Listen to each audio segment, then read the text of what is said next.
Rahul Dravid Indian coach పదవీ కాలం ముగిసింది. In fact 6 నెలల కిందటనే ముగిసింది.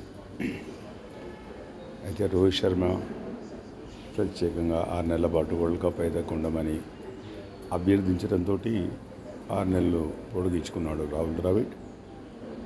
అనుగుణంగానే మరి వరల్డ్ కప్ తోటి జట్టు వెనుకకు తిరిగి వచ్చింది.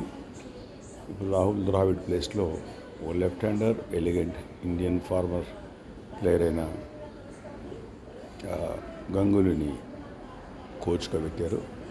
I think this is the best time to have a coach because seniors మెల్లమెల్లగా ఇషాంత్ శర్మ, ఉమేష్ యాదవ్, శిఖర్ ధావన్, మోషాల్, Mohammed Shami, Bhuvneshwar Kumar, in the line Virat Kohli, Rohit Sharma వీళ్ళందరూ ఐదర్ తప్పుకున్నారు లేదా తప్పుకునే టైంలో అందరూ యంగ్స్టర్స్తో కిటకిటలాడుతున్న జట్టుకి ఒక యువ కోచ్ రావడం అనేది